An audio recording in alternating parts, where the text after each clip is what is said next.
Je pense que j'ai hésité à présenter la première diapo dans cette forme-là pour faire hommage au CAB qui s'est maintenu finalement. Et donc, j'ai gardé les deux diapos pour le titre de ma présentation.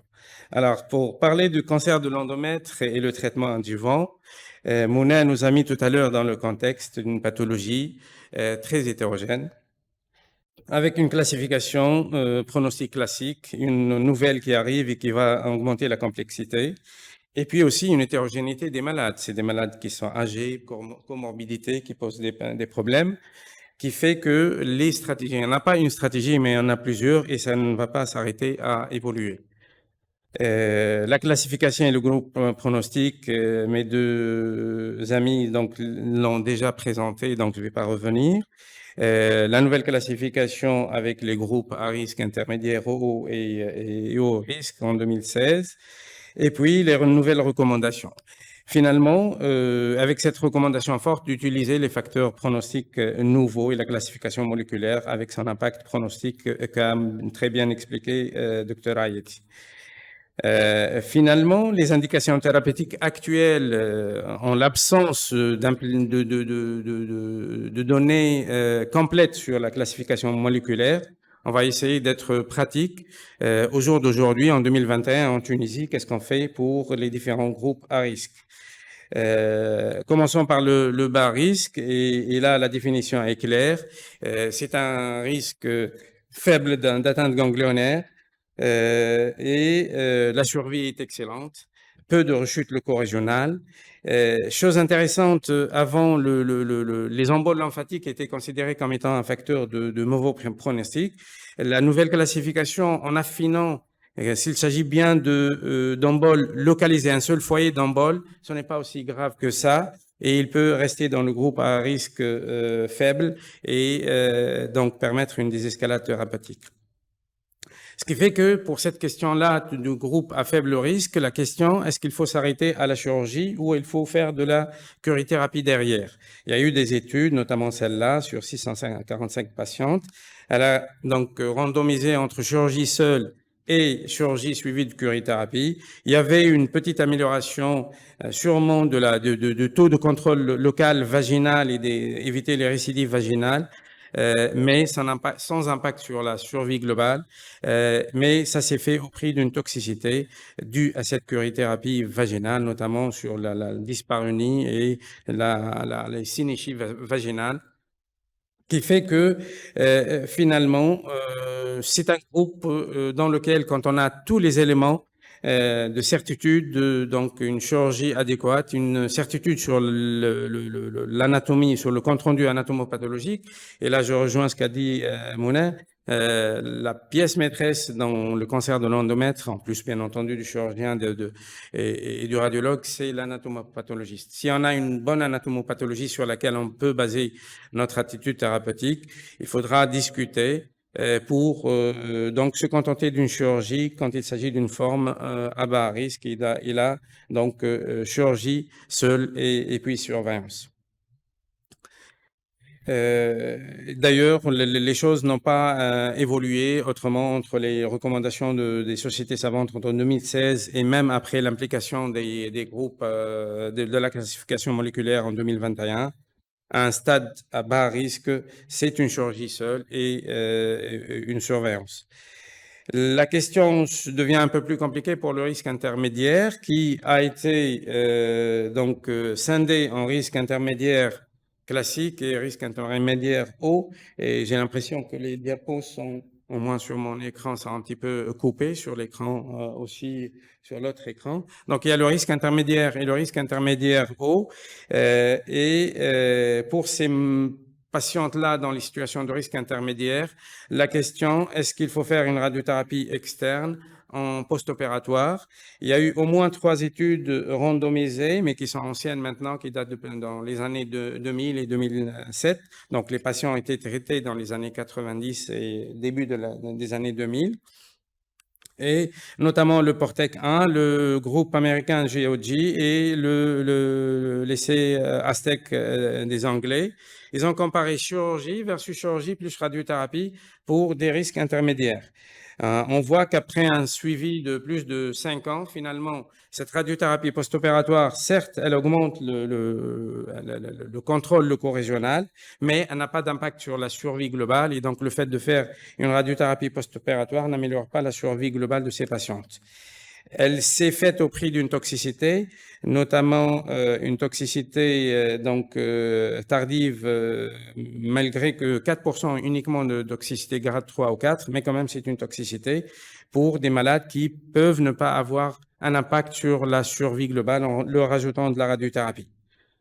En résumé, ces 3 études montrent que finalement, le fait de rajouter de la radiothérapie externe après la chirurgie, ça augmente le contrôle local, mais pas d'impact sur la survie et surtout une toxicité significative pour ces patientes, en sachant que avec le fait que c'est des études anciennes, la technique de radiothérapie n'était pas optimale. Il y avait de la radiothérapie 2D, il y avait du cobalt, il y avait des techniques qui ont été faites surtout chez les Anglais, je pense, où il y avait un problème de disponibilité de radiothérapie, de machines de radiothérapie dans ce pays. Il faisait même 2 champs, 2 faisceaux, un faisceau antérieur et un postérieur, qui actuellement considérés comme étant pratiquement une erreur médicale de traiter un pelvis avec 2 faisceaux. Et donc, ça pourrait expliquer en partie cette surtoxicité ou une toxicité due à cette radiothérapie. L'intérêt dans cette évolution-là, c'est plutôt de dire qu'il y a probablement un sous-groupe de patients à risque intermédiaire haut qui pourraient bénéficier de l'ajout d'un traitement post-opératoire. Et dans ces études, que ce soit le PORTEC 1 ou le GOG, ils ont essayé de définir un sous-groupe de patientes qui pourraient avoir un risque plus élevé, qu'ils l'ont appelé à haut risque. Et vous voyez que c'est essentiellement l'âge jeune, le grade 3, la présence ou non d'embolie vasculaire, le grade élevé, et selon le nombre de facteurs de risque, le PORTEC ou le GOG fait la différence pour mettre les malades en groupe à haut risque intermédiaire. Pour ces malades-là, la question n'est pas plutôt de faire un traitement post-opératoire ou pas, mais quel type de traitement post-opératoire pour tirer bénéfice du contrôle local sans augmenter la toxicité. Et la question, est-ce qu'il faut faire une radiothérapie pelvienne qui va irradier le pelvis avec le risque de toxicité digestive, ou bien faire une curithérapie vaginale qui contrôle le site de prédilection des rechutes, donc après le traitement du cancer de l'endomètre, qui est la coiffe vaginale, et qui évite une toxicité, au moins une toxicité digestive et urinaire. Et il y avait l'essai PORTEC 2 qui a pris ce groupe à risque un petit peu intermédiaire haut. Il les a randomisés entre radiothérapie externe versus une curithérapie. Vous voyez, une curithérapie à haut débit essentiellement. Il y a eu du bas débit, même s'il y a eu des critiques sur le niveau de dose 30 degrés de bas débit. C'est un petit peu une dose qui probablement n'est pas suffisante. Et leur objectif, c'était d'éviter les récidives vaginales et de voir un peu la qualité de vie et le taux de survie. Le PORTEC 2, avec des résultats à long terme, montre clairement que les rechutes vaginales sont bien maîtrisées, soit avec radiothérapie, soit avec curithérapie. Les 2 techniques contrôlent le risque de rechute vaginale, mais il y a eu plus de rechutes pelviennes quand on fait une curie, c'est normal, puisque la curithérapie ne couvre pas un volume important, et donc il y a plus de rechutes pelviennes, notamment ganglionnaires en centro-pelvienne un peu plus haute, et sans impact, bien entendu, là aussi, sur la survie globale entre curithérapie et radiothérapie externe pour ce groupe. La même chose pour les métastases à distance, il n'y a pas eu de différence. Il y a eu une toxicité plus élevée, digestive, gastro-intestinale, bien entendu, avec la radiothérapie externe, parce que comme vous l'avez vu tout à l'heure sur la photo, il y avait un volume digestif plus important inclus dans le groupe de radiothérapie externe. Et cette toxicité-là fait que pour ces malades à risque intermédiaire, il y a eu des recommandations de faire de la curithérapie pour réduire le risque de récidive vaginale. Cette curithérapie même peut être évitée quand on a un risque intermédiaire chez des femmes jeunes, essentiellement, où on sait que l'âge est un facteur de mauvais pronostic dans le cancer de l'endomètre. L'évolution des recommandations entre 2016 et 2021, vous voyez que ces malades à risque intermédiaire, c'est une curithérapie vaginale qu'on peut éviter pour certains groupes et à discuter en fonction, donc en RCP et en fonction des autres facteurs pronostiques. Bien entendu, sans introduire la classification moléculaire qui va affiner encore l'indication de la désescalade thérapeutique. Et finalement, donc, dans ce haut risque intermédiaire, c'est la valeur, il a aussi donc l'apport de façon indirecte du curage ganglionnaire qui va nous aider à aller vers une curithérapie seule ou bien à proposer une radiothérapie. Quand on a une idée sur le statut ganglionnaire à travers le curage ganglionnaire qui est positif, là, on est plus à l'aise à proposer seulement une curithérapie. Mais quand on n'a pas une classification ou une stadification basée sur l'histologie, donc uniquement radiologique, pour dire que c'est N0 clinique, ou bien on n'a pas d'idée sur le statut ganglionnaire de ces malades-là, la prudence fait qu'on proposerait plus de la radiothérapie externe et même de discuter la chimiothérapie quand on a d'autres facteurs pronostiques tels qu'une tumeur de haut grade avec des emboles de façon importante. Maintenant, on arrive au groupe à haut risque. Le groupe à haut risque, là aussi, c'est un groupe qui est hétérogène dans les classifications anciennes de l'ESGO et de l'ESTRO. Avec la nouvelle classification 2020, où on a mis uniquement donc les stades 3 et 4 ou bien les stades 1 jusqu'à 4 avec le type 2. Donc finalement, c'est un groupe hétérogène et il y a eu des études. La question ici dans ces hauts risques, c'est pas faire ou ne pas faire un traitement adjuvant, mais quel est le traitement adjuvant? Est-ce qu'on fait la radiothérapie seule? Est-ce qu'on fait la chimiothérapie? Il y a eu beaucoup d'études italiennes, japonaises, américaines qui ont posé la question chimio versus radiothérapie. Je pense que c'était pas la bonne question parce que, comme vous voyez sur ces trois études au moins randomisées, les résultats sont parfois contradictoires. Il y a eu des études, par exemple, le GOG a montré un impact de la chimio sur la survie globale et la survie sans maladie. L'étude italienne, il n'y avait pas de différence. L'étude japonaise a montré que faire de la chimio fait mieux que la radiothérapie. Donc, ça n'a pas permis, ces trois études, ça n'a pas permis de trancher la question. Et la bonne question, elle était posée, parce qu'on sait que c'est un haut risque, la bonne question, peut-être, elle était posée par l'étude Portec 3, qui s'est adressée au groupe à haut risque, malgré que c'est un petit peu hétérogène, mais c'est une grande étude multicentrique qui a regroupé un nombre considérable de patientes, 680 patientes, de haut risque toutes, avec soit parce que le grade est important, soit parce qu'il y a eu des emboles de façon importante, un envahissement myométrial ou bien des stades avancés, ou bien de type 2 histologique qui est bien entendu considéré comme de mauvais pronostics. Et la bonne question qui a été posée, est-ce qu'il faut faire une radiochimio versus une radiothérapie seule? Et plus ou moins associée à la curithérapie. Et vous voyez sur l'ensemble des malades, le fait de rajouter radiothérapie et chimiothérapie, sur l'ensemble des malades, il n'y avait pas d'impact sur la survie globale. Mais il y a eu une amélioration de la survie sans maladie. Donc, le fait de rajouter une chimiothérapie à la radiothérapie dans les hauts risques augmente la survie sans maladie. Cette amélioration, elle est surtout observée dans le groupe de malades de stade 3. Le stade 3, il y a eu le fait d'associer radiothérapie plus chimiothérapie, n'est-ce pas, c'est Machal? Dans le groupe 3, dans le stade 3, pardon, le fait d'associer une radiothérapie et une chimiothérapie augmente la survie globale et la survie sans maladie. Donc, malgré qu'il y a un peu plus de toxicité significative, surtout la toxicité de grade 2, mais pas plus de grade 3, avec une augmentation de la toxicité due à la chimiothérapie, donc de neuropathie toxique. Malgré cette surtoxicité, le groupe 3, il est clairement, le stade 3, je veux dire, il est clairement intéressant d'associer la radiothérapie et de la chimiothérapie. Et la conclusion de l'étude donc du PORTEC 3, chimiothérapie pour les stades 3 essentiellement parce qu'il y a un impact sur la survie globale et sur la survie sans maladie.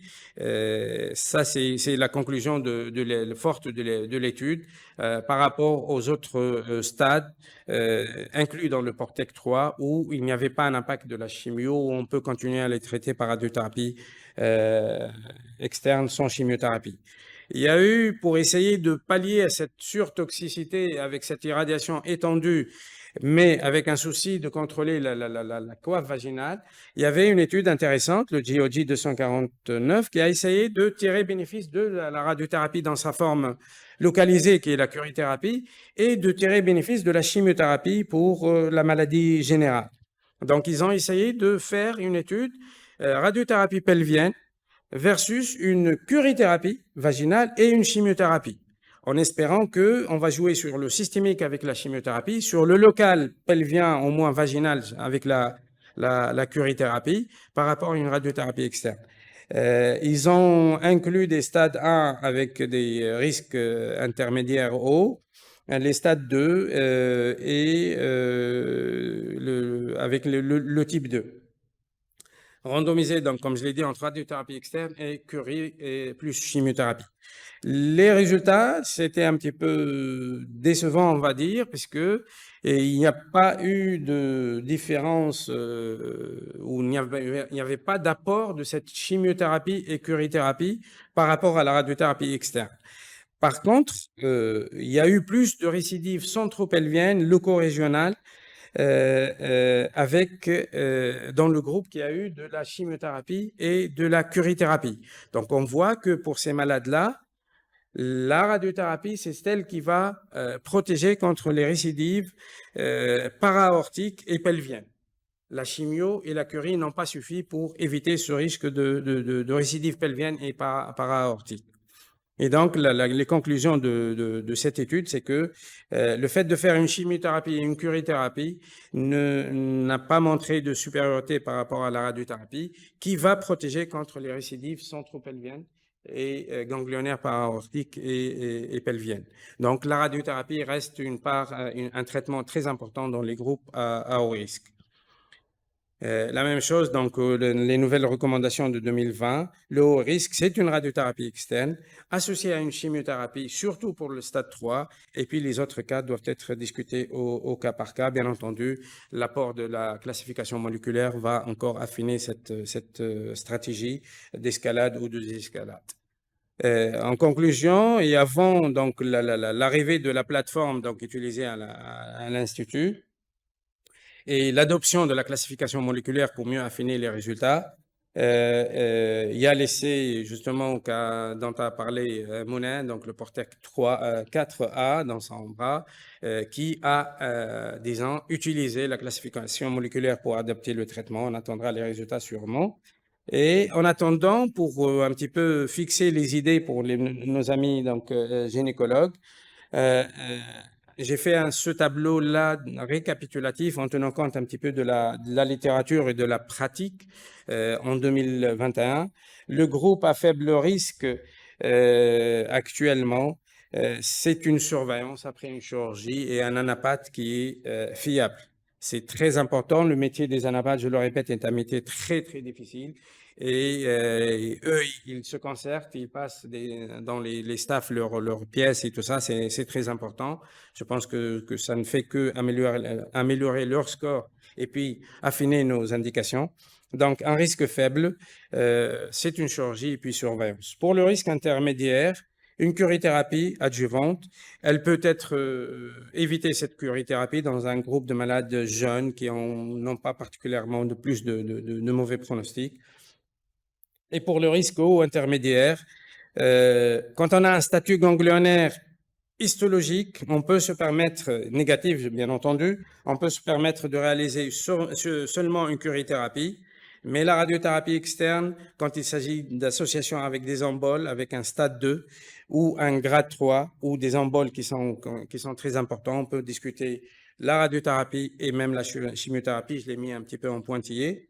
Et quand on n'a pas de statut ganglionnaire histologique, mais c'était N0 radiologique, là, plus de prudence, on fait une radiothérapie et une curithérapie, et on discute aussi la chimiothérapie quand il s'agit d'emboles importants ou de grade 3.